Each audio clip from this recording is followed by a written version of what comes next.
The supply curve, economics chapter 5. So we have Tom Chang. Read the case study for please. Tom Chang is a chicken farmer and builder of China. He has reared chickens for 35 years and sells them to people in his local community. However, he also takes chickens to a market about 15 kilometers away in order to boost sales. Table 5.41 shows the number of chickens he is prepared to offer for sale per week at different prices. For example, the market price is 5 Chinese yen. He's not prepared to sell any at all because he cannot make any profit at this price. Thank you. So we go to the case. There are questions now. First, basic supply is basically for the suppliers, for producers, the businesses. So for Tom, he's a chicken farmer, right? Yes. They said, how many chicken would Tom offer for sale if the price was China's yen of 30 Chinese yen? How many chickens is he willing to sell at that price of 30? How many? 0. At the price of 30, are you there? At the price of 30, 50. So Tom would offer to sell 50 chicken if the price was China yen of $30 or 30, according to the information in the table. The second question says, in table 5.1, what happens to the number of chickens offered for sale when prices rises? The chicken rises. As the prices rises, the numbers of chicken for sales increases. So as the market price rises, Tom is prepared to sell an increasing number of chickens. For example, when the price rises from 30 to 40, from 30 to 35, or let's say from 30 to 40, he's willing to sell 50 to 70 chickens. Is it clear? Not 52. 50 to 70, yeah. From 50, it increases to 70. From 30 to 40. The price increases from 30 to 40. He's willing to sell 50 chickens to 70 chickens. The number of chickens rises 20. 30. 20. At the price of 30. I'm telling you, at the price of 30. The number of chickens that he wants to sell were 50. Now the price rises to 40. He will be willing to sell 70 chickens. The third one, they said, why do you think sellers such as Tom offer more for sale when prices are higher? Get more profit. To gain more profit, yeah. So sellers such as Tom Chan are willing to supply more at higher prices because they probably make more profit. Yeah. And that will be as a result of an increase in revenue. You get it? Yeah. Now we go to supply. What is supply? Supply is the amount of goods sellers are prepared to offer for sale at any given point in time and at a particular price. So the number of goods you are willing to sell as a firm at a given price and time is what we call supply. So immediately we go to supply curve. So what's the supply curve? A supply curve is a graph that shows the relationship, the proportional relationship between the quantity supplied and the price of the product. So what does the supply curve show? I wrote here, the supply curve slopes upward from left to right, which means there's a proportionate relationship between price and the quantity supplied. So based on the graph here, you say we have the quantity from 500 to 2,500 and the price from 0 to 400. So based on what we have here, it shows that when the price of the golf shoes increases from 100 to 200, the quantity supplied increases from 1,000 to above 1,000. Yeah. So let's say from 100 to 200, from 100 to 300, the quantity supplied increases from 500 to 2,000. So that means as soon as the price of a product increases, the quantity supplied also increases. Yeah. So it means when prices go up, the quantity supply goes up. When price goes down, the quantity supply goes down also. I think it's clear. Yeah. So we go to movements now. Movement along the supply curve. So for the supply curve, we have movement along the supply curve and we have shift in the supply curve. Supply curve, we're talking about supply. Okay. So we have movement along the supply curve and we have shift in the supply curve. So we start with movement along the supply curve. So for movement along the supply curve, what will cause movement along the supply curve? Here I wrote, when there's a price change, there's movement along the supply curve. An increase in the price will extend the supply curve, while a fall in the price will contract the supply curve. So look at the graph here. Here it is. So I made a graph from 0 to 150, $150. The quantity of the price from the quantity supplied from 0 to $150, 150 units, and the quantity supplied from 0 to 300 units. The quantity supplied from 0 to 150 units, the price from 0 to $300.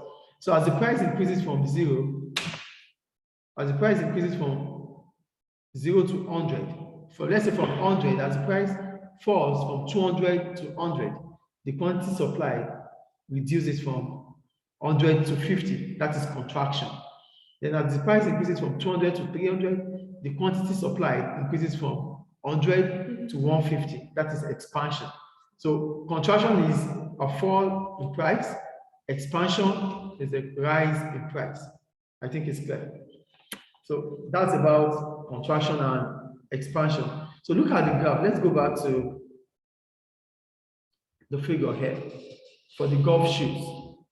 Let's say look at the price from 0 to 100, from 100 to 200. If the price increases from 100 to let's say the price, let's use 200 as the point of contact here. A fall in price from 200 to 100 will contract supply from 1,000 to 50, from 1,250 to 1,000. But a rise in price from 200 to 300 will increase the quantity supplied from over 1,000 to 2,000. That is expansion. Then we go to shift in supply. So what would cause a shift in supply? A shift in supply is as a result of other factors that is not price. So when you talk about a shift in supply, it means price remains constant, ceteris paribus. Price will remain the way it is, but other factors that would affect supply would have changed. So one of the factors that would have caused a shift in supply is the cost of production. So when we talk about cost of production, we're talking about the amount paid to ensure that the product is available for sale. That is what we call cost of production. The amount you use in producing a product, that's your cost of production. So there could be a change in the cost of production. So a change in the cost of production could be an increase in the cost of production or a decrease or a fall in the cost of production. So let's talk about an increase or a rise in the cost of production. If there's a rise in the cost of production, here I wrote, a rise in production cost will fall the quantity supplied at every given price level. Why would there be a fall? Why would there be a fall in the quantity supply of a product due to an increase in the cost of production? If there's an increase in the cost of production, firms will not be willing to produce further because their cost is rising, and that might reduce their profits. So if profit is falling, then there's no motivation, there's no motive to supply, there's no motive to produce further. So a rise in the cost of production would lead to a fall in the quantity supplied of a product, shifting the supply curve leftward from S1 to S2 based on the graph there. Figure 5.2. So a rise in the price in the cost of production will reduce the quantity produced in the market. So that means it will shift from S1 to S2. That will lead to a leftward shift from S1, a leftward shift in the supply curve from S1 to S2. making the quantity supplied in the market to fall from Q1 to Q2. That is for supply. That's a rise in cost of production. But a fall in the cost of production would mean that the cost has reduced, making firms to increase their profits, maximizing. So firms might be able to make more profit. As a result of that, they have a motive to produce further. Yeah. So a fall in price, a fall in the cost of production will shift the supply curve rightward from S1 to S2, leading to an increase or a rise in the quantity supplied at every given price from Q1 to Q3. Do you understand? Yeah. A fall in price, a fall in the cost of production will shift the supply curve rightward from S1 to S3, and at the same time, the quantity supplied in the market at different price level will increase from Q1 to Q3. But a rise in the cost of production will demotivate firms from producing further, shifting the supply curve leftward from S1 to S2, and at the same time, the quantity supplied in the market at every price level will fall from Q1 to Q2.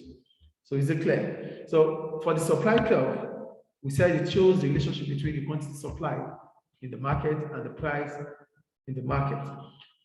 It could be a movement along the supply curve or a shift in the supply curve. Movement along the supply curve will be as a result of an increase or decrease in the price of a product. An increase in the price of a product will expand the supply curve. A fall in the price of a product will contract the supply curve. That is for movement. Yeah. That's for movement. And for shift, a shift in the supply curve could be as a result of a fall in the production cost or a rise in the production cost. A fall in the production cost will mean that firms will be able to make more profit. As a result, they'll be willing to produce more, shifting the supply curve rightward from S1 to S3. And at the same time, the quantity supplied at every given price level will increase from Q1 to Q3. Then a rise in the cost of production will mean that the quantity supply or the supply curve will shift leftward from S1 to S3, and the quantity supplied in the market will fall at every price level from Q1 to Q3. Is it clear? Yes. So you have the activity to do, please. Now? Yes, please. Do it.